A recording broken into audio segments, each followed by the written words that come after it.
السلام علیکم۔ بسم اللہ الرحمن الرحیم۔ میرے لیے یہی کرم کافی ہوا اللہ کا کہ اس نے مجھے نبی پاک کا امتی بنایا۔ میرے چینل عطاشی میں خوش آمدید۔ اللہم صلی علی محمد النبی الامی۔ ہمارا آج کا واقعہ جناب محترم ازواج مطہرات کا آپ صلی اللہ علیہ وسلم سے مال طلب کرنے کا دلچسپ واقعہ ہے۔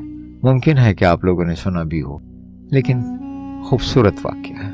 ہر گھر، ہر شوہر کی اور ہر بیوی کی آپس میں کہیں نہ کہیں کھٹپٹ چھٹپٹ ہوتی ہی ہے۔ تو ہمارے نبی اکرم صلی اللہ علیہ وسلم سے بھی طلب اور رسد مانگی جاتی تھی۔ تو اسی طرح کا معاملہ ہے، مسند احمد میں ہے کہ حضرت ابوبکر رضی اللہ تعالیٰ عنہ نے نبی کریم صلی اللہ علیہ وسلم کی خدمت میں حاضر ہونا چاہا۔ لوگ آپ صلی اللہ علیہ وسلم کے دروازے پر بیٹھے ہوئے تھے اور آپ صلی اللہ علیہ وسلم اندر تشریف فرماتے، اجازت ملی۔ اتنے میں حضرت عمر رضی اللہ تعالی عنہ بھی آ گئے۔ اجازت چاہی لیکن انہیں بھی نہ ملی۔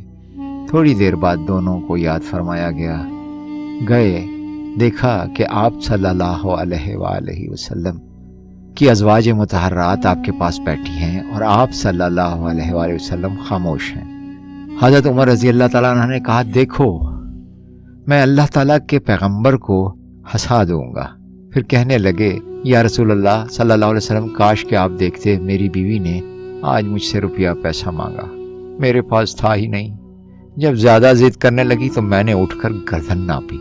یہ سنتے ہی نبی اکرم صلی اللہ علیہ وآلہ وسلم ہنس پڑے اور فرمانے لگے، یہاں بھی قصہ یہی ہے بھائی، دیکھو یہ سب بیٹھی ہیں مجھ سے مال طلب کر رہی ہیں۔ ابو بکر صدیق رضی اللہ عنہ نے حضرت عائشہ رضی اللہ عنہ کی طرف لپکے اور حضرت عمر حضرت حفصہ رضی اللہ عنہ کی طرف لپکے اور فرمانے لگے، افسوس تم رسول اللہ صلی اللہ علیہ وآلہ وسلم سے وہ مانگتی ہو جو آپ نبی پاک صلی اللہ علیہ وسلم کے پاس نہیں ہے۔